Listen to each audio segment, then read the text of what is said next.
Hello everyone, welcome to study hunt. आज हम बहुत ज्यादा इंपॉर्टेंट टॉपिक डिस्कस करने वाले हैं पॉलिटिकल साइंस का, कंटेम्पररी साउथ एशिया। इसमें हम साउथ एशिया के बारे में कंप्लीट पढ़ेंगे। इस चैप्टर को हम क्वेश्चन आंसर के मेथड से पढ़ेंगे क्योंकि मोस्ट ऑफ द स्टूडेंट को प्रॉब्लम होती है कि they don't know how to write a proper answer. अगर आप हमारा कंटेंट पढ़ेंगे तो आपको पता चल जाएगा कि प्रॉपरली आपको आंसर कैसे लिखने हैं और आपकी सारे के सारे टॉपिक्स कवर हो जाएंगे।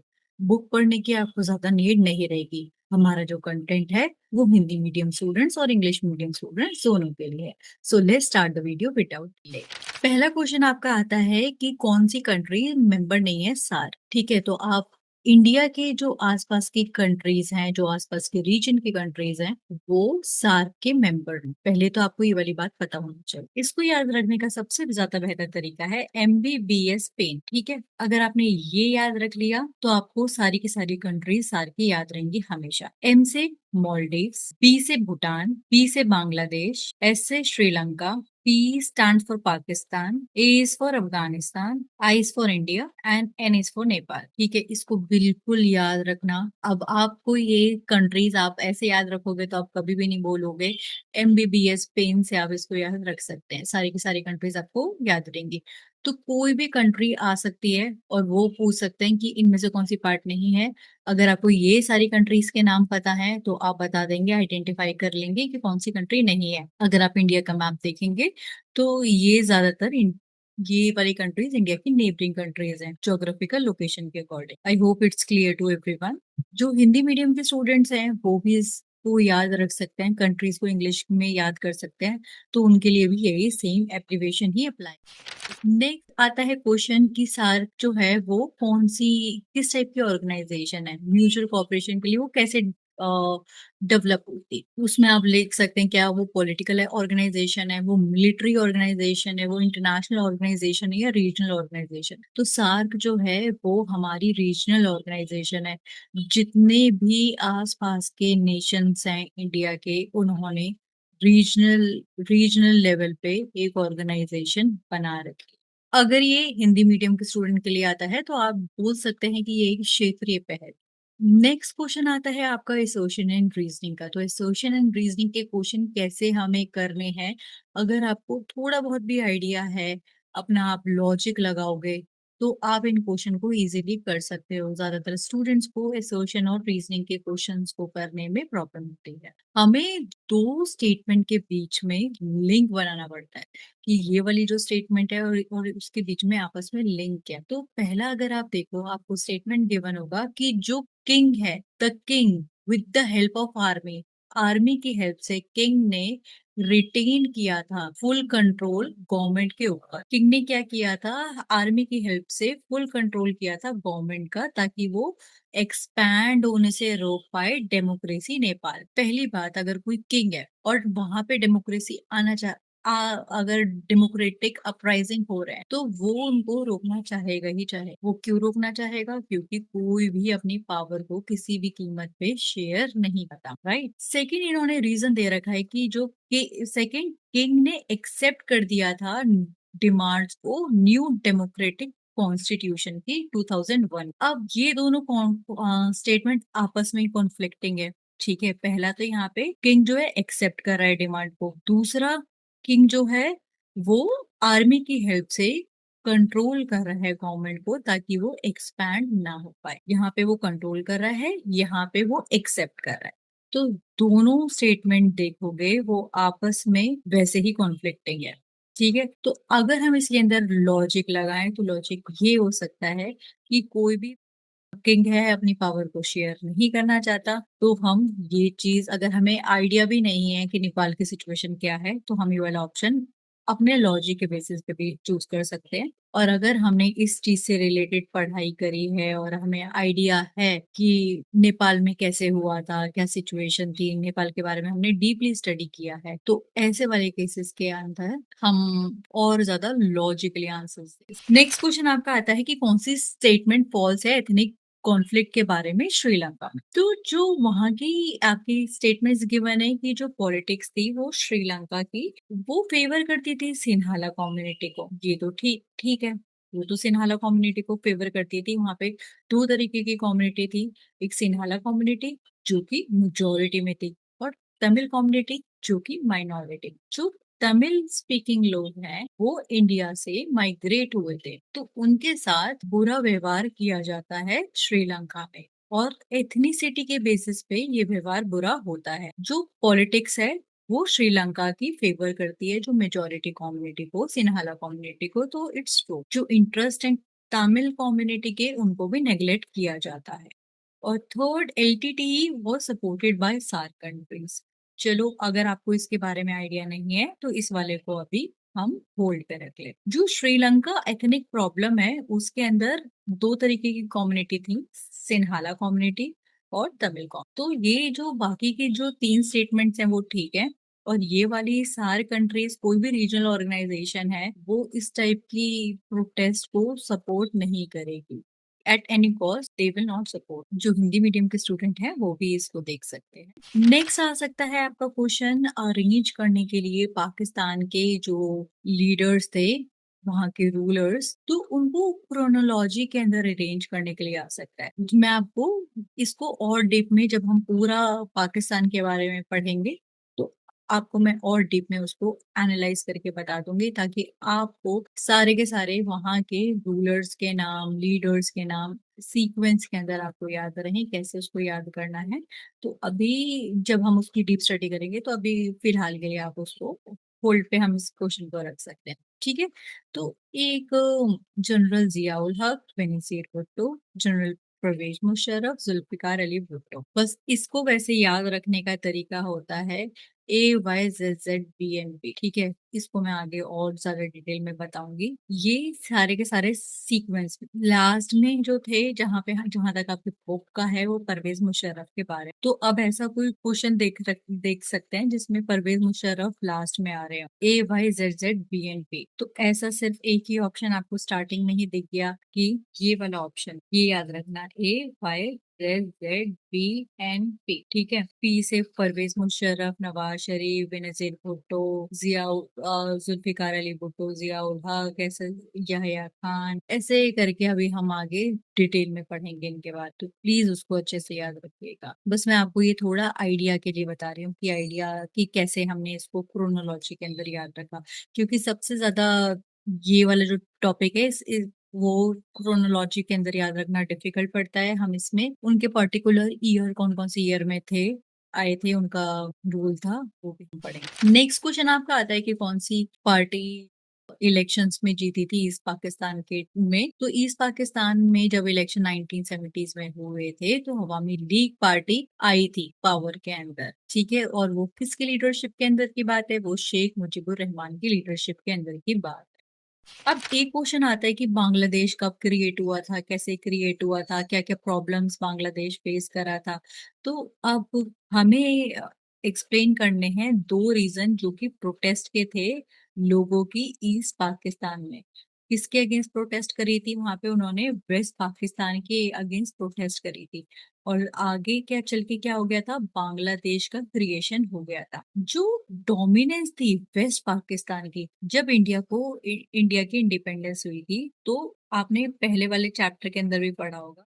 बहुत रफली मैं एक मैप इंडिया का बना लेती हूँ। इधर की साइड की बात है और इधर की साइड। इंडिया के पार्टीशन के टाइम पे सबसे ज्यादा बड़ी मेजर प्रॉब्लम हम लोगों को फेस करनी पड़ रही थी कि कोई भी मुस्लिम कम्युनिटी एक पर्टिकुलर रीजन के अंदर नहीं थी। जिन्ना चाहते थे कि जो पार्टीशन है इंडिया का वो हो रिलीजन के बेसिस पर, बट एक पर्टिकुलर एक ऐसा रीजन नहीं था जिसको हम बोल दें कि ये मुस्लिम डोमिनेट रीजन, और उसको हम पाकिस्तान डिक्लेयर करें। जब यहाँ पे फिर हमने उसका क्या सॉल्यूशन निकाला, उसका ये सॉल्यूशन निकाला, यहाँ पे बन गया वेस्ट पाकिस्तान और यहाँ पे बन गया ईस्ट पाकिस्तान। ये जो दो रीजन थे, ये वाला रीजन और ये वाला रीजन, ये दो रीजन मुस्लिम डोमिनेट रीजन हुआ करते थे। बाकी जो मुस्लिम्स थे वो ऑल ओवर कंट्री में स्कैटर्ड हुआ करते थे, लेकिन यही दो रीजन के अंदर मुस्लिम की पॉपुलेशन सबसे ज्यादा हुआ करती थी, और जिन्ना चाहते थे कि हम एक मुस्लिम डोमिनेंट कंट्री बनाए। तो हमने वहां पे पाकिस्तान को ईस्ट और वेस्ट पाकिस्तान के अंदर डिवाइड कर दिया। फिर क्या होने लगा, धीरे धीरे ये जो वेस्ट पाकिस्तान के लोग थे, ये एक तो मेजोरिटी में, ये धीरे धीरे करके क्या करने लगे, जो अपनी उर्दू की लैंग्वेज है वो इनके ऊपर इम्पोज करने लग गए।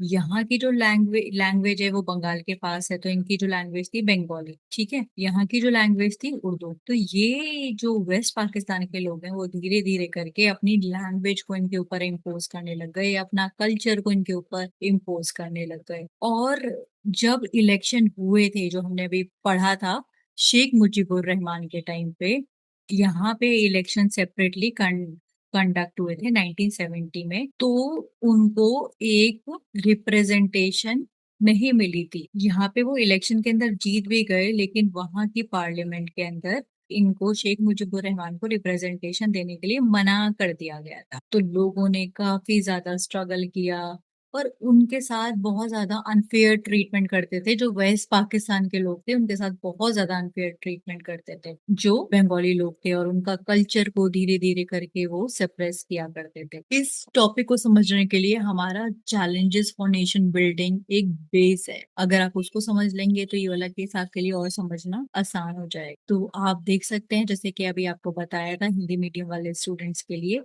कि उर्दू भाषा को जबरदस्ती उनके ऊपर थोपा जा रहा था, उनको एक तरीके से रिप्रेजेंटेशन नहीं दिए जा रहे थे और काफी ज्यादा उनको स्ट्रगल करना पड़ रहा था। नेक्स्ट है कि डिस्क्राइब करने हैं हमें दो फैक्टर जो कि रिस्पॉन्सिबल हैं इकोनॉमिक ग्रोथ के लिए श्रीलंका में।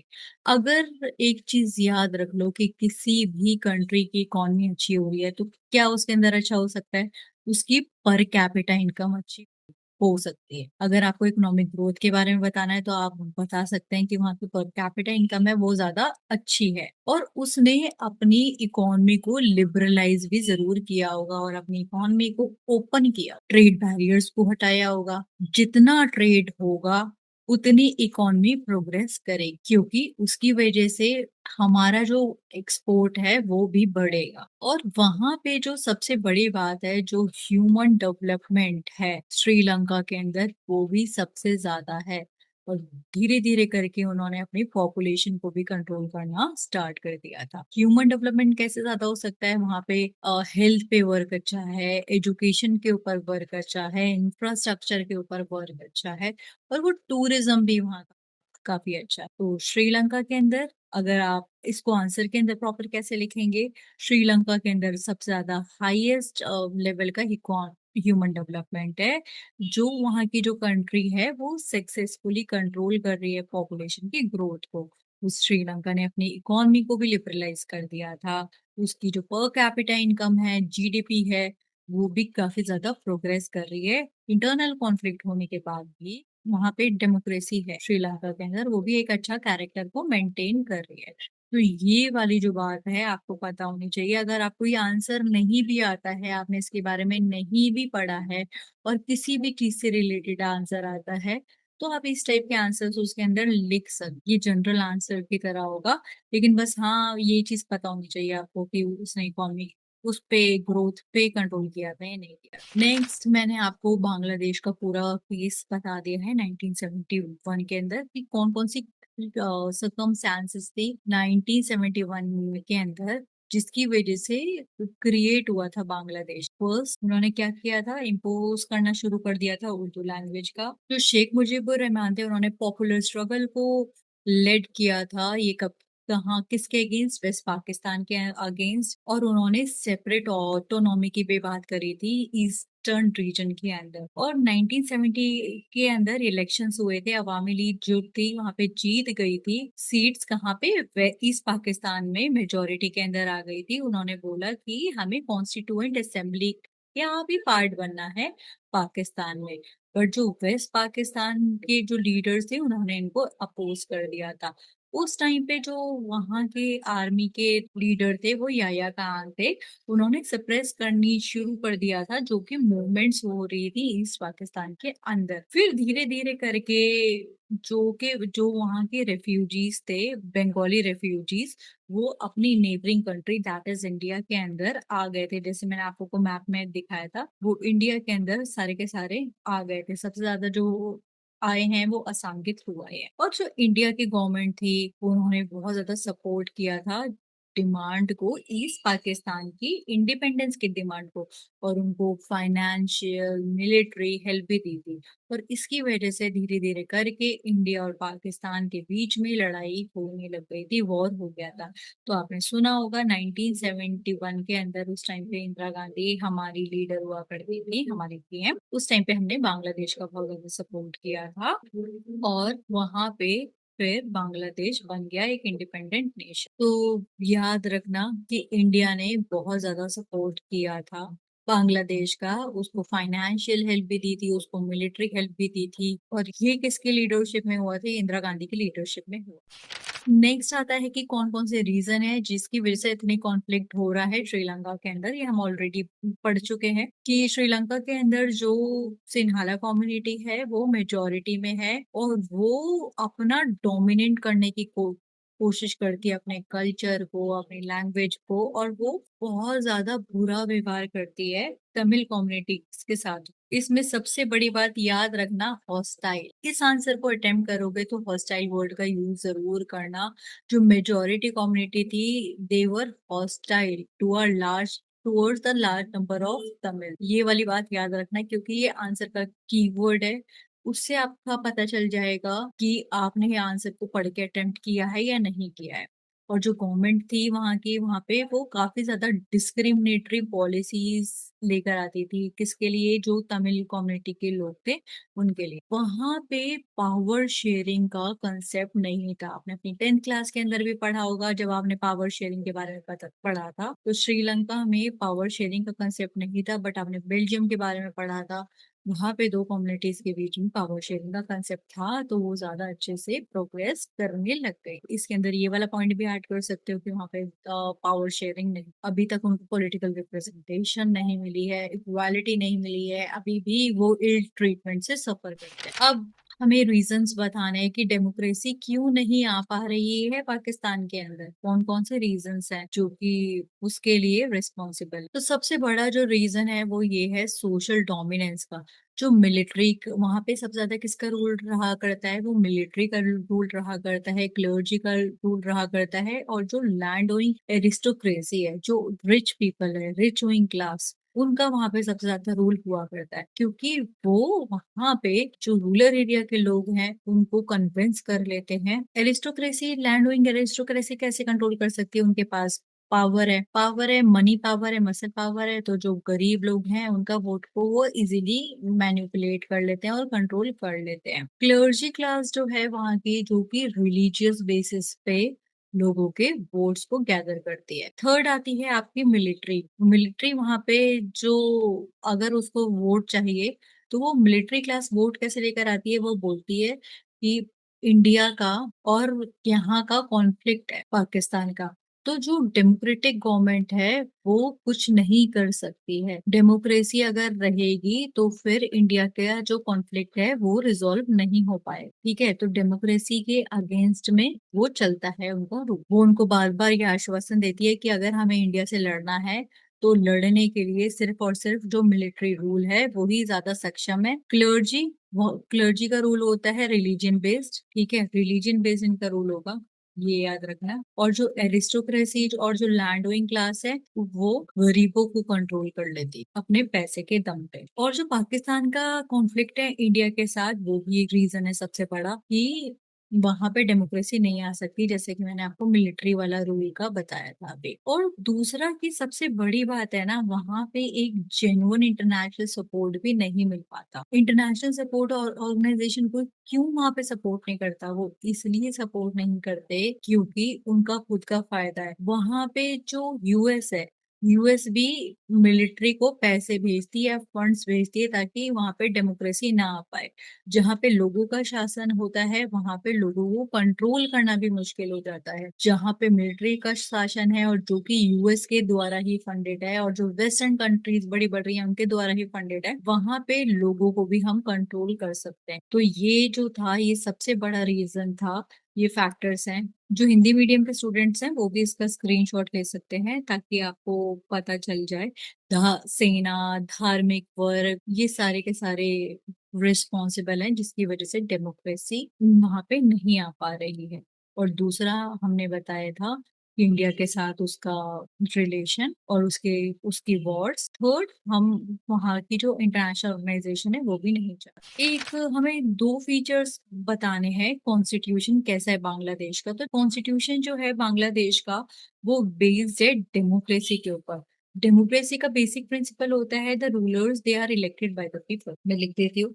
ऐसा नहीं है कि आप इसको सिर्फ एक दो नंबर का क्वेश्चन आ जाए आप ये ही लिख कर आ जाए।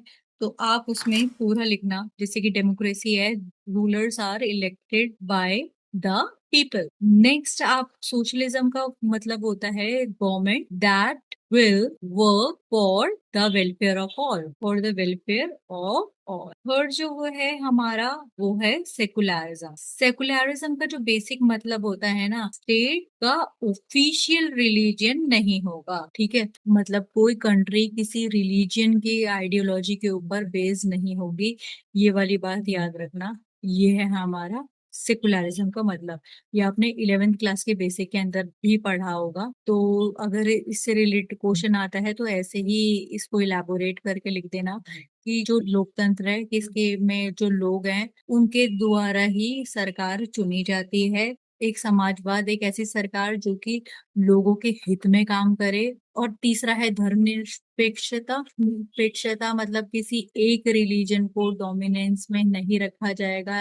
ऐसा ही नहीं है कि वो ही सारी की सारी चीजों को कंट्रोल कर रहा है। स्टेट का कोई पर्टिकुलर रिलीजन नहीं हो, वहां पे डेमोक्रेसी होगी। Next, picture based question. ये वाली पिक्चर पे आपके और भी क्वेश्चंस आएंगे तो याद रखना। ये बहुत ज्यादा इंपॉर्टेंट पिक्चर है इस चैप्टर। तो पहला आता है कि ये जो कार्टून है ये कौन सी रीजनल ऑर्गेनाइजेशन से रिलेटेड है। आसियान से, ब्रिक्स से, G7 से और सार्क से। तो ये जो है ये सार्क से रिलेटेड। आसियान का आपने पहले वाले में पढ़ चुके हैं, Association of South East Asian Nation. BRICS के बारे में भी पढ़ चुके हैं आप अपने प्रीवियस उसके अंदर कि ब्रिक्स जो थी वो क्यों डेवलप हुई थी, इसके अंदर कौन कौन सी कंट्रीज आती थी। तो ब्रिक्स के अंदर जो है Brazil, Russia, India, China, south Africa ये आती थी। 2006 तक 4 ही कंट्रीज आती थी, Brazil, Russia, India and China. और 2010 के अंदर साउथ अफ्रीका भी इसके अंदर आ गई थी, इसका पार्ट बन गई थी। G7 के बारे में मैं आपको ऑलरेडी प्रीवियस वीडियो के अंदर भी बता चुकी हूँ कि G7 एक ग्रुप ऑफ 7 है। ये एक इंटरनेशनल ऑर्गेनाइजेशन है। इसके अंदर सारी की सारी वर्ल्ड की जो एडवांस इकोनॉमीज हैं वो आती है। इसके अंदर हम ज्यादातर क्या क्या होता है, डिस्कशन होता है इकोनॉमिक पॉलिसी से रिलेटेड, इशू से रिलेटेड, और क्या क्या ग्लोबल चैलेंजेस फेस हो रहे हैं इनसे रिलेटेड होता है। और इसके जो मेंबर्स हैं सारी की सारी जो बढ़िया इकोनॉमीज है हमारे ग्लोबल वर्ल्ड की वो आती हैं। US, UK, Canada, France, Germany, Italy और जापान, ठीक है। तो आप इसको याद रखना। दूसरा, आप ये याद रखना कि कौन सी जो कंट्री थी उसका नाम मिसिंग है यहाँ पे, ठीक है। तो यहाँ पे अफगानिस्तान और पाकिस्तान, उसका नाम यहाँ पे मिसिंग है वहां के कंट्री। थर्ड है कि क्या ऑब्जेक्टिव था इस कार्टून का, क्या ऑब्जेक्टिव है। ऑप्शंस हमें दे रखे हैं कि इवॉल्व करने के लिए कॉपरेशन अमंग नेशन में थ्रू मल्टीलेटरल मींस, या फिर रिजॉल्व करने के लिए बाइलेटरल कॉन्फ्लिक्ट को, या फिर ये जो एस्टैब्लिश हुई थी सॉल्व करने के लिए mutual social and religious conflict, या फिर कोई भी कॉमन एनिमी के अगेंस्ट लड़ने के लिए। तो कोई भी ऑर्गेनाइजेशन है तो वो सोशल और रिलीजियस कॉन्फ्लिक्ट के अगेंस्ट में तो रीजन, इतने बड़े रीजन की एस्टैब्लिश नहीं हो सकती, क्योंकि सार्क में जितने भी कंट्रीज है उनके खुद के ही आपस में डिफरेंट डिफरेंट रिलीजन। तो फर्स्ट सी ऑप्शन को तो हम हटा देते हैं, क्योंकि कॉमन एनिमी के अगेंस्ट में भी नहीं हुई थी ये लड़ने के लिए, क्योंकि सबके एनिमीज भी, कॉमन एनिमीज भी अगर देखेंगे सार के तो वो डिफरेंट है। तो ये एक बाइलेटरल कॉन्फ्लिक्ट को रिजोल्व करने के लिए नहीं हुए थे। अगर आप देखोगे कि सार के अंदर जो भी रीजन है उनके बीच में भी आपस में काफी ज्यादा तनाव है, उनके बीच में भी उतनी अच्छे रिलेशंस नहीं है। जैसे कि इंडिया पाकिस्तान की का ही आप देख सकते हो, अच्छे रिलेशंस नहीं। तो ये जो थी वो इवॉल्व हुई थी कोऑपरेशन के लिए अमंग्स मेंबर स्टेट्स। कौन से, किसके थ्रू, जो कि मल्टीलेटरल मीन्स के। नेक्स्ट आता है कि कौन कौन सी कंट्रीज है वो वहाँ की इलेक्टेड नहीं है। तो आपको ये भी पता होना चाहिए कौन सी कंट्रीज जो हैं सारी की वो डेमोक्रेटिक कंट्रीज है, कौन सी कंट्री डेमोक्रेटिक नहीं है। तो बांग्लादेश, भूटान, मालदीव और नेपाल। तो नेपाल में डेमोक्रेसी है, आपने 11th क्लास में और प्रीवियस क्लासेस के अंदर भी पढ़ते हुए आ रहे थे। बांग्लादेश के अंदर भी डेमोक्रेसी है, मालदीव्स के अंदर भी डेमोक्रेसी है। नेक्स्ट आता है आपका भूटान। तो भूटान के अंदर जो है हमारी डेमोक्रेसी एग्जिस्ट नहीं करती है। ये कार्टून बहुत ज्यादा इंपॉर्टेंट है, इससे रिलेटेड सबसे ज्यादा क्वेश्चंस आते हैं। प्रीवियस ईयर क्वेश्चंस पेपर देखोगे तो आपको आइडिया लग जाएगा। तो 1989 के अंदर इंडिया ने अपने ट्रूप्स को सेंड किया था श्रीलंका। तो क्यों सेंड किया था और कौन से ट्रूप्स थे, उसका नाम क्या था।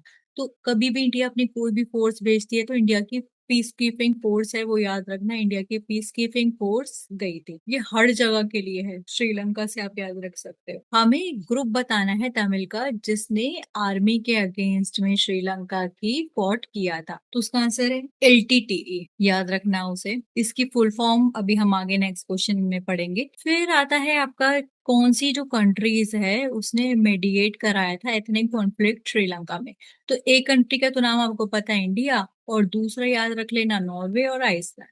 और यहाँ पे सबसे ज्यादा अभी हमने प्रीवियस क्वेश्चन में भी पढ़ा था कि कॉन्फ्लिक्ट बहुत ज्यादा है श्रीलंका के अंदर, तब भी उसकी जो इकोनॉमी है वो बढ़ रही है, डेवलपमेंट बढ़ रहा है, या फिर उसकी इकोनॉमी फॉल हो रही है, या उसकी पॉपुलेशन बढ़ रही है, या उसका ट्रेड कम हो रहा है। तो एक तरीके से ये तीनों के तीनों नेगेटिव है, फॉल होना इकोनॉमी का, राइज होना पॉपुलेशन का, फॉल होना ट्रेड का।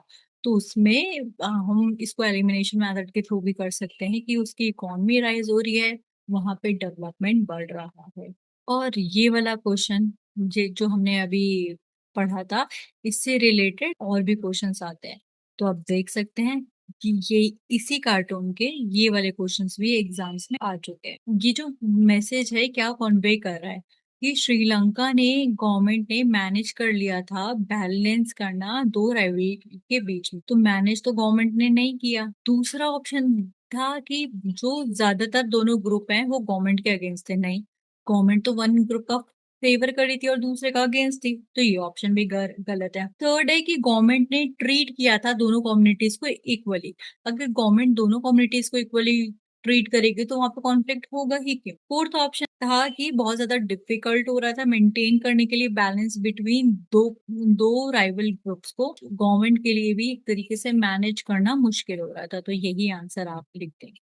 श्रीलंका में जब कॉन्फ्लिक्ट हुआ था तो कौन सी फोर्स भेजी गई थी। तो इंडिया पीस कीपिंग फोर्स जो थी वहां पे भेजी गई। नेक्स्ट जो मैंने आपको बताया था LTT की फुल फॉर्म से रिलेटेड आ सकता है liberalisation tiger of Tamil Eelam, याद रखना है इसकी फुल फॉर्म। ठीक है, liberation tiger of Tamil Eelam इसकी फुल फॉर्म है, इसकी फुल फॉर्म हमेशा याद रखना। एक आता है कि जो कॉन्फ्लिक्ट हुआ था श्रीलंका में 1989 ऑनवर्ड, वो किस चीज के ऊपर बेस्ड था। वहां पे डिस्क्रिमिनेशन करती थी गवर्नमेंट पॉलिटिकल पार्टीज में। नो, पॉलिटिकल पार्टीज में तो वो डिस्क्रिमिनेशन नहीं करती थी। सेकंड इन्होंने ऑप्शन दे रखा है कि डिस्क्रिमिनेशन करती थी गवर्नमेंट दो कम्युनिटीज के बीच, ये ट्रू है। थर्ड ऑप्शन है डिस्क्रिमिनेशन करती थी गवर्नमेंट दो रीजन के बीच। तो रीजन के बीच में भी नहीं था या रिलीजन के बीच में भी नहीं था। ये जो एथनिक कॉन्फ्लिक्ट था ये दो कम्युनिटीज के बीच में था। नेक्स्ट आता है कि श्रीलंका की क्राइसिस के अगेंस्ट में कौन सी स्टेटमेंट ट्रू है। कि इंडिया ने इंटरफेयर नहीं किया था क्राइसिस में और kept away from the problem. जो कि वहां की प्रॉब्लम चल रही थी, इंडिया इन्वॉल्व नहीं हुई थी। तो इंडिया जो थी वहां पे इन्वॉल्व हुई थी, हमने पीस अकॉर्ड साइन किया था। इंडिया ने बोला था यूनाइटेड नेशन को कि वो रिजॉल्व करते वहां की प्रॉब्लम। तो इंडिया ने यूनाइटेड नेशन से भी नहीं बोला था, इंडिया ने खुद ही इंटरवीन किया था। थर्ड ऑप्शन दे रखा है कि इंडिया ने साइन किया था एक और श्रीलंका के साथ, जिसके अंदर हमने डिस्कस किया था कि इसका सॉल्यूशन कैसे कैसे निकाला जाए। तो इट्स ट्रू। फोर्थ इन्होंने दे रखा है कि इंडिया ने स्नैप किया था, डिप्लोमेटिक रिलेशन जो भी थे उससे हम हट गए, हमने उसको कुछ सपोर्ट नहीं किया था, कोई एक्शन नहीं लिया था। तो ऐसा नहीं, तो इंडिया ने उसके अंदर इंटरवीन किया था, अकॉर्ड साइन किया था। अकॉर्ड मीन्स एग्रीमेंट साइन करवाया करा था, और उसके अंदर अच्छे से इंटरवीन करके उसका इशू रिजॉल्व कराने की पूरी पूरी कोशिश करी। अब एक क्वेश्चन आता है कौन सा मैसेज हमें कार्टून से मिलता है। ये वाला कार्टून, इसी से रिलेटेड इतने प्रीवियस ईयर में आपके क्वेश्चंस आए हुए हैं। तो अगर ये वाला क्वेश्चन आता है तो मैसेज कौन सा कार्टून कन्वे करता है कि जो श्रीलंकन गवर्नमेंट है वो मैनेज करती है दो राइवल ग्रुप्स के बीच में। दूसरा जो है आपका दे रखा है कि जो गवर्नमेंट है, जो दोनों ग्रुप्स हैं वो अगेंस्ट द गवर्नमेंट है। नो, दोनों ग्रुप्स अगेंस्ट नहीं है गवर्नमेंट के। गवर्नमेंट दोनों ग्रुप्स को इक्वली ट्रीट करती करती होती थर्ड ऑप्शन के अकॉर्डिंग। तो प्रॉब्लम में क्या थी? फोर्थ ऑप्शन जो आपका दे रखा है, it is very difficult to maintain balance between the two tribal groups. Yes, it's true. दोनों समूह के बीच में मैनेज करना बहुत ज्यादा डिफिकल्ट हो रहा था गवर्नमेंट के लिए। नेक्स्ट क्वेश्चन आता है कि वो जो है एक इंटरनेशनल इनिशिएटिव है सार्क, या वो रीजनल एफर्ट है कॉर्पोरेट करने के लिए, या फिर इसके अंदर चाइना जो है मोस्ट पावरफुल है सार्क के अंदर। और सेकंड जो फुल फॉर्म है सार्क की वो ये है south Asian association of travel of corporation. तो ये भी गलत है। South Asian association for regional corporation, इसकी फुल फॉर्म ये है। ये एक रीजनल एफर्ट है, किसके लिए? कॉर्पोरेशन के लिए, कॉर्पोरेशन को इंश्योर करने के लिए। चाइना के बारे में इसलिए सार्क में नहीं आया है क्योंकि आपको स्टार्टिंग में ही मैंने उसकी मेंबर कंट्रीज बताई थी, MBBS बेन, तो उसमें चाइना तो नहीं आ रहा है। ठीक है, तो चाइना का नहीं लिख सकते हैं हम उसके बारे में अगर क्वेश्चन है तो। उससे अगर आप इस एब्रिविएशन से सारी की सारी कंट्रीज याद रखेंगे तो आपको पता चल जाएगा कि इसका मेंबर चाइना नहीं है। अब हमें साफ्टा की फुल फॉर्म बतानी है, तो साफ्टा की जो फुल फॉर्म है south Asian free trade agreement. Nepal ने अपना कॉन्स्टिट्यूशन कब अडॉप्ट किया था? न्यू कॉन्स्टिट्यूशन वो 2015 के अंदर अडॉप्ट किया था। ये आप कैसे याद रख सकते हैं? 2014 के अंदर नरेंद्र मोदी की गवर्नमेंट आई थी, उसके नेक्स्ट ईयर ही वहां पे नेपाल में न्यू कॉन्स्टिट्यूशन आ गया। ये याद रखने का तरीका बहुत अच्छा रहेगा। नेक्स्ट क्वेश्चन आता है कि कॉन्स्टिट्यूशन मोनार्की 1990 के टाइम पे जो पॉलिटिकल पार्टीज थी और कॉमन पीपल थे नेपाल के, वो क्या चाहते थे? वो ये चाहते थे कि जो भी गवर्नमेंट हो वो बहुत ज्यादा ओपन हो और रिस्पॉन्सिव गवर्नमेंट हो। वो कैसी गवर्नमेंट चाहते थे? वो ओपन गवर्नमेंट चाहते थे और दूसरा रिस्पॉन्सिव गवर्नमेंट चाहते थे कॉन्स्टिट्यूशन मोनार्की के टाइम पे। कॉन्स्टिट्यूशन मोनार्की का मतलब होता है कि जो ऊपर का लीडर है वो है मोनार्क, वो इलेक्टेड नहीं है, लेकिन उसके अंदर की जो सारे पार्लियामेंट है वो इलेक्टेड है। ये इलेक्टेड होंगे, लेकिन जो मोनार्क है वो इलेक्टेड नहीं है। तो इस वाली बात को याद रखना, ये ब्रिटेन के अंदर भी फॉलो होता है। ठीक है, ब्रिटेन के अंदर कॉन्स्टिट्यूशन मोनार्की फॉलो होती है। बट इंडिया जो है वो रिपब्लिकन कंट्री है, यहाँ पे कॉन्स्टिट्यूशन मोनार्की नहीं है, रिपब्लिकन कंट्री है। क्योंकि यहाँ के जो प्रेसिडेंट भी है ना, प्रेसिडेंट वो इलेक्टेड है इंडिया में, और उनके अंदर की जो पार्लियामेंट है, हमारी जो पार्लियामेंट है वो भी इलेक्टेड है। PM भी इलेक्टेड, प्रेसिडेंट भी इलेक्टेड, और सारी की सारी पार्लियामेंट भी इलेक्टेड। हमारी कंट्री एक रिपब्लिक कंट्री है। कॉन्स्टिट्यूशन मोनार्की में मोनार्क जो होते हैं वो इलेक्टेड नहीं होते, लेकिन उनके अंदर की सारी पार्लियामेंट जो होती है वो इलेक्टेड होती है। तो वहां पे कॉन्स्टिट्यूशन मोनार्की चल रही हुआ करती थी 1990 के टाइम पे। और जो पॉलिटिकल पार्टीज थी और कॉमन पीपल थे नेपाल के, वो चाहते थे कि मोर रिस्पॉन्सिव सिस्टम लेकर आए गवर्नमेंट का। किंग ने क्या किया? किंग ने कंट्रोल करना शुरू कर दिया आर्मी की मदद से गवर्नमेंट को, और रिस्ट्रिक्ट कर दिया एक्सपेंशन का। तो जैसे कि मैंने बताया था, किंग थे तो किंग क्यों ही चाहेंगे कि उनकी जो पावर है वो शेयर हो? कोई भी नहीं चाहता कि उनकी पावर शेयर हो, वो चाहते हैं कि उन्हीं का रूल रहे। ये दोनों के दोनों स्टेटमेंट सही है कि किंग जो थे, किंग भी नहीं चाहते थे कि पावर्स जो है उनकी शेयर हो। सेकंड, वहां पे कॉन्स्टिट्यूशन मोनार्की थी, जो लोग थे उस टाइम पे ये चाहते थे कि सारी की सारी पावर है वो लोगों के हाथ में आ जाए। नेक्स्ट क्वेश्चन हमारा आता है कि काफी ज्यादा साउथ एशिया के अंदर बहुत ज्यादा प्रॉब्लम्स हो रही है कंट्री के अंदर, but still south Asian countries जो हैं वो डेमोक्रेसी को ही क्यों सपोर्ट करती है, ये हमें बताना है अपनी एग्जांपल्स को देके। साउथ एशिया के अंदर डेमोक्रेसी को बहुत ज्यादा सपोर्ट किया जाता है। काफी ज्यादा चैलेंजेस आते हैं डेमोक्रेसी को एस्टेब्लिश करने के लिए साउथ एशियन कंट्रीज में, बट ये बिलीव किया जाता है कि जो डेमोक्रेसी है वो सुटेबल फॉर्म ऑफ गवर्नमेंट है। जैसे अगर हम देखें कि डेमोक्रेसी साउथ एशियन कंट्रीज में वाइड स्प्रेड है, यहाँ पे डेमोक्रेटिक वैल्यूज, इंस्टीट्यूशन और रिप्रेजेंटेटिव सिस्टम के बारे में बात की जाती है। कुछ कुछ कौन कौन सी कंट्रीज हैं जो डेमोक्रेसी को एक पॉजिटिव तरीके से देखती है? सबसे पहले तो इंडिया। इंडिया में स्टार्टिंग से ही स्टेबल फॉर्म ऑफ डेमोक्रेसी रही है, जब से हमने हमें इंडिपेंडेंस मिली है तब से। यहाँ पे हमें लोगों को, यहाँ के लोगों को ट्रस्ट है डेमोक्रेसी के अंदर, और वो एक्टिवली पार्टिसिपेट करते हैं डेमोक्रेसी, क्योंकि डेमोक्रेसी ही एक ऐसी फॉर्म ऑफ गवर्नमेंट है जिससे पीपल्स की नीड्स, एस्पिरेशन, ये सारी की सारी चीजें फुलफिल हो जाती है। स्पेशली जो डाइवर्स ग्रुप होता है, उसकी एक्सपेक्टेशंस डेमोक्रेसी के अंदर ही फुलफिल हो सकती है। जितने लोग उतनी उनकी ओपिनियन, उतनी उनकी एक्सपेक्टेशन। उस उन सबको रिप्रेजेंटेशन कहाँ मिलता है? उन्हें रिप्रेजेंटेशन मिलता है डेमोक्रेसी के अंदर। एक हम पाकिस्तान के केस से देख सकते हैं। पाकिस्तान के अंदर इनकम्प्लीट डेमोक्रेसी रही है। ज्यादातर पाकिस्तान के अंदर मिलिट्री रूल रहा है, और डेमोक्रेसी जो रिस्टोर हुई थी, आई थी प्रॉपर तरीके से, अगर हम कह सकते हैं 2006 के अंदर। जो वहां पे सबसे ज्यादा जो इन्फ्लुएंस होता है वो मिलिट्री का इन्फ्लुएंस होता है, और डेमोक्रेसी जो है अच्छी तरीके से फंक्शन नहीं कर पाती, जो हम अपनी प्रीवियस आंसर्स के थ्रू जान चुके हैं। और नेपाल के अंदर भी एक सक्सेसफुल डेमोक्रेटिक ट्रांजिशन हुआ है।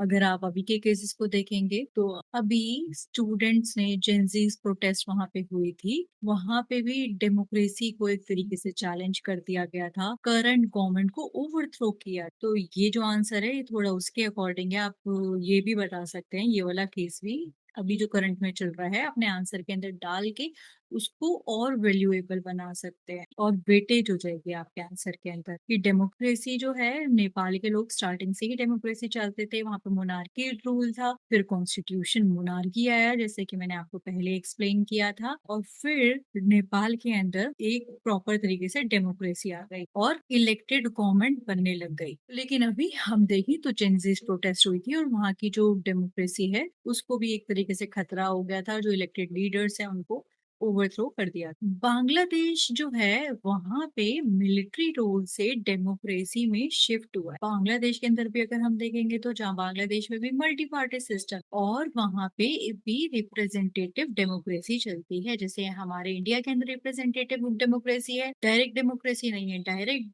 डेमोक्रेसी ग्रीक में हुआ करती थी पहले। डायरेक्ट डेमोक्रेसी का मतलब है लीडर है, उसको हम चूज करेंगे और वही हमारे सारे के सारे डिसीजंस लेंगे। लेकिन अब हमारी रिप्रेजेंटेटिव डेमोक्रेसी है। हमारी कंट्री जो है बहुत ज्यादा बड़ी कंट्री है, तो सारे के सारे लीडर्स एक डायरेक्ट डेमोक्रेसी में बिठाना ये पॉसिबल नहीं है। तो हमने रिप्रेजेंटेटिव डेमोक्रेसी किया है। हम अपने रिप्रेजेंटेटिव को चूज करेंगे, और वो रिप्रेजेंटेटिव हमारे बिहाफ पे डिसीजंस लेंगे। तो ये होती है रिप्रेजेंटेटिव डेमोक्रेसी।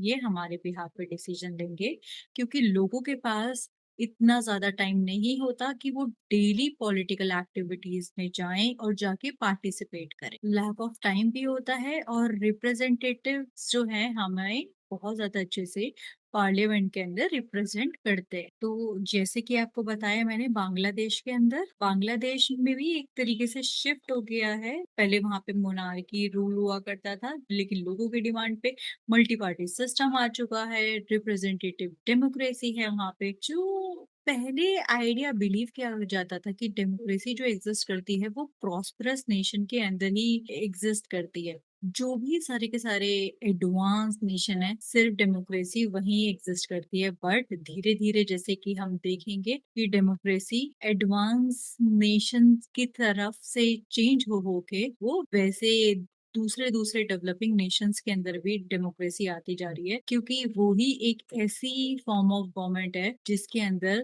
पीपल का रिप्रेजेंटेशन होता है, पार्टिसिपेशन, एक्टिव पार्टिसिपेशन होता है लोगों का, और वो लोगों के हित में काम करती है। जो मोनार्की होती है वो लोगों के हित में उतनी तरीके से काम नहीं कर पाती। ये वाली बात भी याद रखना। जितनी पहले प्रॉस्परस कंट्रीज में ही हुआ करता था, लेकिन अब देखेंगे आप तो प्रॉस्परस कंट्रीज नहीं, बाकी कंट्रीज में भी है। एक क्वेश्चन आता है, हमें एनालाइज करना है जो इनिशिएटिव लिया जाता है साउथ एशियन कंट्रीज के द्वारा, कि प्रमोट कैसे किया जाए पीस को, और कोऑपरेशन कैसे हो कंट्रीज के। जो साउथ एशियन कंट्रीज हैं, उन्होंने काफी ज्यादा इनिशिएटिव्स लिए हैं। उन्होंने एक रीजनल ऑर्गेनाइजेशन बनाई है ताकि वो कोऑपरेट कर पाएँ और फ्रेंडली रिलेशनशिप बना पाएँ एक-दूसरे के साथ। और उनके बीच में माना काफ़ी ज़्यादा कॉन्फ्लिक्ट्स हैं, जैसे इंडिया, पाकिस्तान के बीच में कॉन्फ्लिक्ट्स हैं, बट स्टिल वो कोऑपरेट करना चाहते हैं और पीस डेवलप करना चाहते हैं। और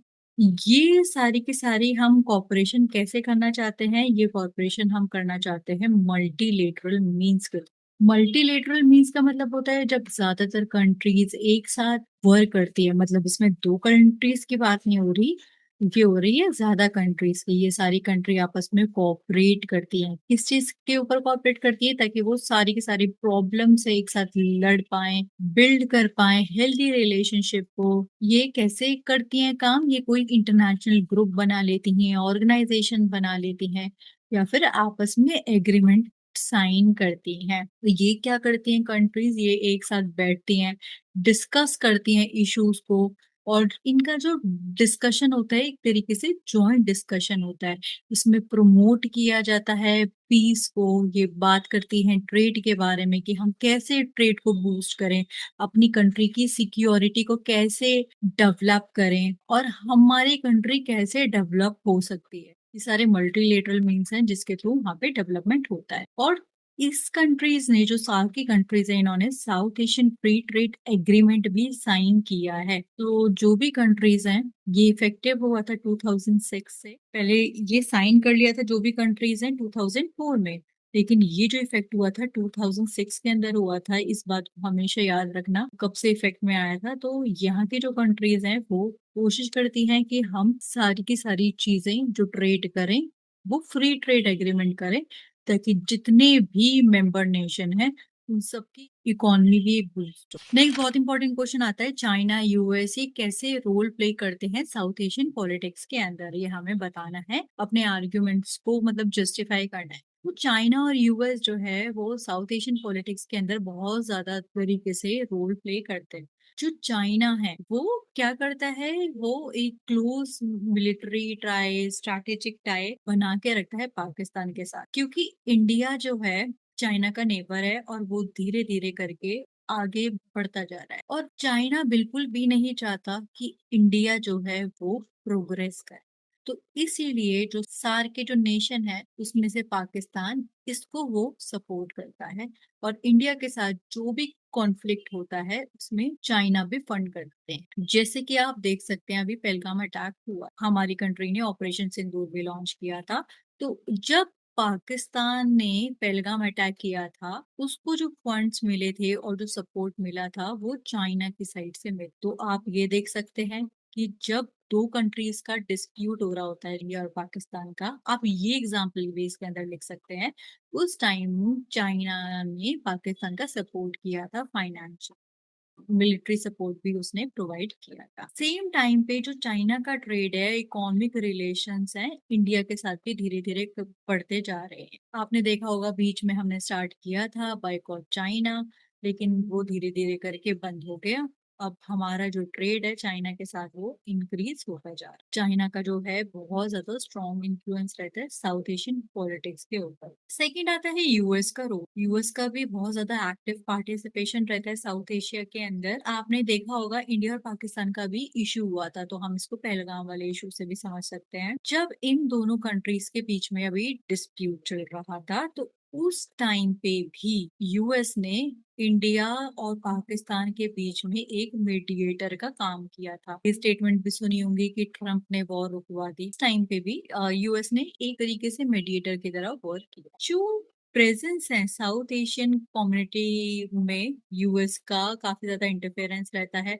आप देख सकते हैं कि वो पाकिस्तान को भी सपोर्ट करता है। ये वाली बात भी आप हमेशा याद रखना कि अभी एट प्रेजेंट जो 10 नॉन परमानेंट मेंबर्स हैं उसके अंदर पाकिस्तान भी एक मौजूद है। और तो जो मेजर डिसीजंस होते हैं यूनाइटेड नेशंस के, तो उसके अंदर भी वो अभी डिसीजन मेकिंग में वो एक्टिवली पार्टिसिपेट कर रहे हैं। और आपने एक और चीज देखी होगी, जब हमारा डिस्प्यूट हो रहा था तो यूनाइटेड नेशन की साइड से फंड्स भी दिए गए थे पाकिस्तान को। और वो पाकिस्तान को फंड्स किस लिए इजीली सैंक्शन हो गए थे? वो सैंक्शन इजीली इसलिए हो गए थे क्योंकि वो इस टाइम पे नॉन परमानेंट मेंबर में से एक है। नॉन परमानेंट मेंबर आपने जो इंटरनेशनल ऑर्गेनाइजेशन उसमें पढ़ा होगा, it's keeps on changing. Answer कुछ भी आए, चाइना चाइना से रिलेटेड, यूएस से रिलेटेड, अगर आप थोड़ा भी एक्टिव हैं, एक्टिव सिटीजन की तरह वर्क कर रहे हैं, तो आप आंसर को बेटर तरीके से लिख पाएंगे। अगर आपने उसके बारे में कुछ पढ़ा भी नहीं है, अगर आपको नॉलेज भी है, आप उसके बेसिस पे भी पॉलिटिकल साइंस के अंदर आंसर लिख सकते हैं। तो ये सबसे बेस्ट पार्ट होता है पॉल साइंस में। और दूसरा, हमें अपने आंसर्स को करंट वर्ल्ड से रिलेट करके लिखना होता है, तभी हमें ज्यादा मार्क्स मिलते हैं। अगर हम सिर्फ बुकिश बुकिश लिख कर आ जाएंगे तो हमें आंसर्स के अंदर उतने मार्क्स नहीं मिलते। तो मेक श्योर आप चीजों को करंट वर्ल्ड से रिलेट करके अपने आंसर्स को लिखें, ताकि वो ज्यादा बेटर आपके आंसर्स बन जाए। नेक्स्ट आता है कि हमें दो चैलेंजेस बताने हैं कि डेमोक्रेसी एस्टैब्लिश डिले क्यों हो रहा था नेपाल के अंदर। ये भी हम अपनी समझ के साथ कर सकते हैं कि जितने भी सेक्शन है नेपाल के, कुछ सेक्शन तो ये भी चाहते होंगे डेमोक्रेसी क्यों डिले हो रही है। कुछ लोग मोनार्की का फेवर करते होंगे, उनको लगता होगा कि जो डेमोक्रेसी है वो अच्छी फॉर्म ऑफ गवर्नमेंट नहीं है। और जो माओइस्ट ग्रुप है, उन्होंने आर्म स्ट्रगल किया, और आर्म स्ट्रगल के थ्रू वो पावर के अंदर आना चाहते थे। वो चाहते थे कि एक न्यू कॉन्स्टिट्यूशन बनाया जाए जिसके अंदर सोशल इकोनॉमिक का रिस्ट्रक्चर हो। और जो भी पार्टीज थी वो इस सारे प्रोग्राम से एग्री नहीं करती थी। पर जो माओइस्ट थे और अदर पॉलिटिकल ग्रुप्स थे, वो ये सब चाहते थे कि जो डेमोक्रेसी आए तो वो अच्छी तरीके से आए, और ये आम स्ट्रगल के बेसिस पे चाहते थे। बस ये वाली बात याद रखना कि जो माओइस्ट डेमोक्रेसी लाना चाहते थे, वो आर्म स्ट्रगल के बेसिस पे लाना चाहते थे, इसीलिए लोग इनको सपोर्ट नहीं करते। हमें बताने हैं कौन कौन से फैक्टर्स हैं जो कि पाकिस्तान के अंदर प्रेजेंट हैं, वो एस्टैब्लिश करने के लिए डेमोक्रेसी की काफी हेल्पफुल है।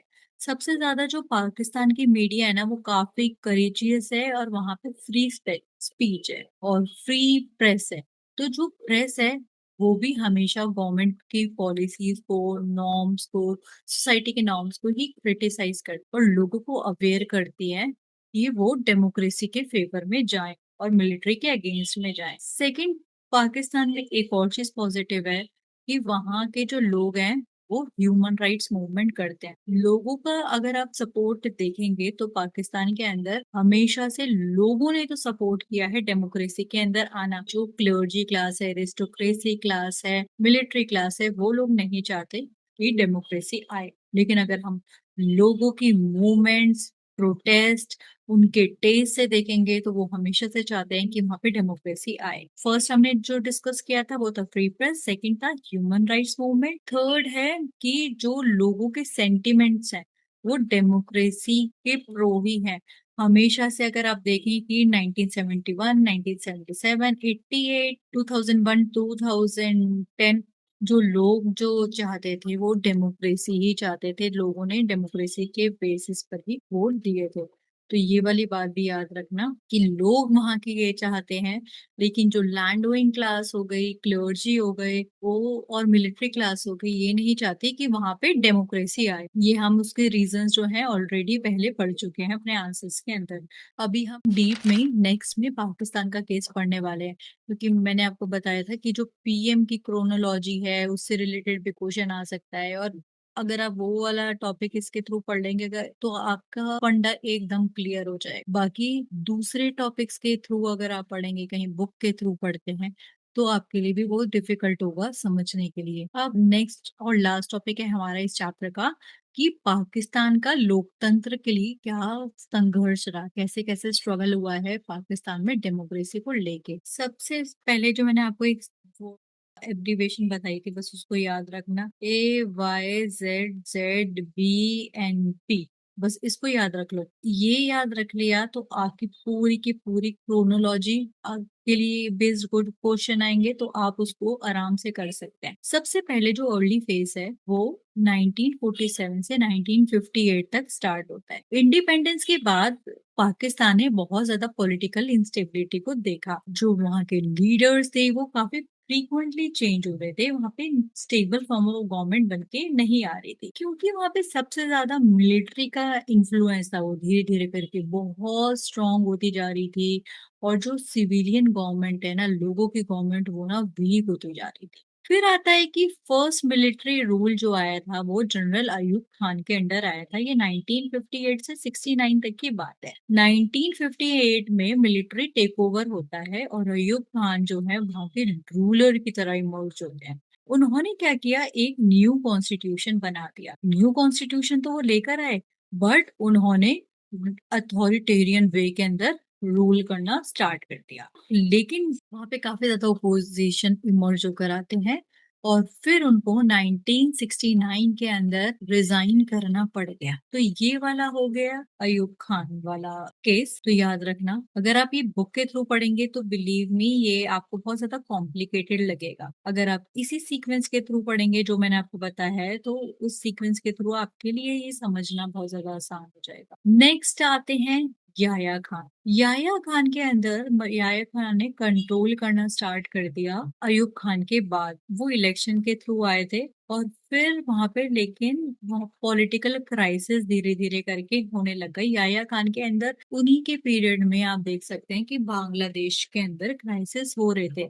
बांग्लादेश लिबरेशन वॉर स्टार्ट हुई थी 1971 के अंदर और ईस्ट पाकिस्तान बन गया था बांग्लादेश। ये वाली बात हमेशा याद रखना, ये पाकिस्तान की यूनिटी के लिए काफी बेकार चीज थी। फिर आती है people's government, that is civilian government. ये कब की बात है, ये जुल्फिकार अली भुट्टो के टाइम पीरियड की बात है, 1971 से 77। अगर आप ये पढ़ रहे हैं तो आप बस एक चीज याद रखिएगा कि आपको ईयर भी हैं वो याद होने चाहिए। जैसे कि ये कौन से टाइम की बात है, ये 1969 से 71 की बात है। ये वाली जो बात है वो 1971 से लेकर 77 तक की बात है। आपने अयूब खान के बारे में पढ़ लिया, याया खान के बारे में पढ़ लिया। अब आते हैं हमारे जुल्फिकार अली भुट्टो। जुल्फिकार अली भुट्टो जो थे ना वो फाउंडर्स थे पीपल्स की पाकिस्तान पीपल्स पार्टी पीपीपी के। उन्होंने क्या किया कि वो डेमोक्रेसी लेकर आएंगे और लोगों के अंदर रिफॉर्म्स लेकर आएंगे। उन्होंने प्रॉमिस तो लोगों से किया कि मैं आपके लिए डेमोक्रेसी लेकर आऊंगा, रिफॉर्म्स लेकर आऊंगा, लेकिन पावर मिलते ही वो करप्ट हो गए और उन्होंने अथॉरिटेरियन रिजीम चालू कर दिया। जब उन्होंने अथॉरिटेरियन रिजीम चालू कर दिया तो लोग जो थे वो उनसे गुस्सा हो गए कि आपने क्यों अथॉरिटेरियन रिजीम स्टार्ट कर दिया। लोगों ने जो वोट दिया था उनको वो किसके बेसिस पे दिया था, वो डेमोक्रेसी के बेसिस पे दिया था। लेकिन जैसे ही उनको पावर मिली वो चेंज हो गए और वो अथॉरिटेरियन रूल की तरफ चले। अब हमने AYZ के बारे में पढ़ लिया है, एग्जैक्ट के बारे में। ये थे जुल्फिकार अली भुट्टो। अब आते हैं जियाउल हक। याद रखना इनका पीरियड 1977 से लेके 1988 तक। इन्होंने क्या किया था, ये मार्शल लॉ लेकर आए। मार्शल लॉ के तहत इन्होंने कॉन्स्टिट्यूशन को सस्पेंड कर दिया था और जो पॉलिटिकल पार्टीज हैं उनको बैन कर दिया था। और जो कंट्री है उन्होंने रूल बनाया था कि कंट्री को मिलिट्री ही रूल करेगी, लीडर्स उसको रूल नहीं करेंगे। तो ये था मार्शल लॉ। एक बार मैं रिपीट कर देती हूँ, इन्होंने क्या किया था, इन्होंने सस्पेंड कर दिया था कॉन्स्टिट्यूशन को और पॉलिटिकल पार्टीज को भी बैन कर दिया था। इन्होंने कहा था कि जो मिलिट्री है वो ही रूल करेगी कंट्री के अंदर, लीडर्स रूल नहीं करे। सेकंड इन्होंने क्या किया था, इन्होंने इंट्रोड्यूस करे थे इस्लामिजेशन पॉलिसीज को। इस्लामिजेशन पॉलिसीज के अंदर क्या आता है कि इन्होंने सोचा था कि जो लॉज बनेंगे सोसाइटी के अंदर वो इस्लामिक प्रिंसिपल्स के ऊपर बनेंगे। जो पनिशमेंट दी जाएंगी वो किसके बेसिस पे दी जाएंगी, वो शरिया लॉ के बेसिस पे दी जाएंगी।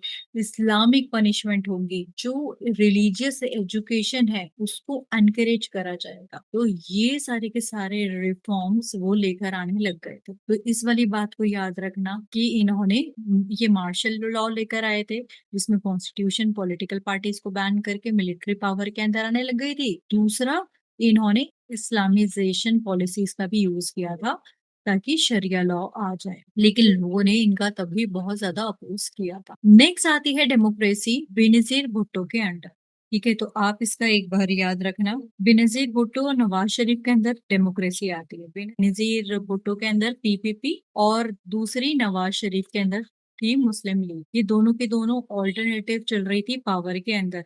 यहाँ पे इलेक्शंस होते हैं बट डेमोक्रेट गवर्नमेंट जो है फिर से डिसमिस हो जाती है और लोग जो हैं वो भी सपोर्ट नहीं कर पा रहे थे उनका वहाँ पे। इनको चार्ज कर दिया जाता है करप्शन के लिए और उनके अंदर भी काफी ज्यादा इंस्टेबिलिटी थी। अगर आप देखेंगे जो मिलिट्री रूल, प्रेसिडेंशियल रूल, ये सारी की सारी चीजें यहाँ पे डेमोक्रेसी को बहुत ज्यादा वीक बनाती।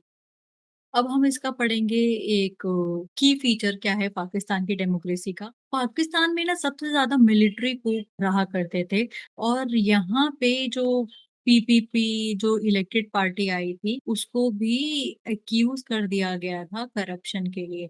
यहाँ की पॉलिटिकल पार्टीज हैं वो भी काफी वीक हैं। सबसे ज्यादा जो डोमिनेंस रहती है वो आर्मी की डोमिनेंस रहती है क्योंकि वो बहुत ज्यादा पावरफुल है सिविलियन के इंस्टीट्यूशन से। जो लोगों का इंस्टीट्यूशन है जो कि डेमोक्रेसी है वहां से काफी ज्यादा पावरफुल है। और जो पीपल्स की एस्पिरेशंस है वो आपको देखने को मिलेगा वो डेमोक्रेसी के फेवर में ही है। काफी ज्यादा इंस्टेबिलिटी हुई, लोगों ने काफी मूवमेंट करी और सब ने डिमांड किया डेमोक्रेसी के अंदर। पाकिस्तान की जो हिस्ट्री है ना वो हमें बताती है कि डेमोक्रेसी की साइकिल के बारे में, मिलिट्री रूल के बारे में। लेकिन अगर हम इंडिया की बात करें तो इंडिया के अंदर जो डेमोक्रेसी है वो स्टेबल फॉर्म है डेमोक्रेसी की। लेकिन अगर हम पाकिस्तान का केस देखेंगे तो वहाँ पे स्टेबल फॉर्म ऑफ डेमोक्रेसी नहीं है। आई होप आपको कुछ सीखने को मिला होगा इस वीडियो से। मैंने इस वीडियो के थ्रू ये चैप्टर आपके लिए पूरा कवर करने की कोशिश करी है। इसके सारे इंपॉर्टेंट टॉपिक्स आपके कवर हो जाएंगे। इस चैप्टर से रिलेटेड आपके एग्जाम में कोई भी क्वेश्चन आता है तो आप उसको इजीली कर लेंगे। Thanks for your time, your patience and have a great day.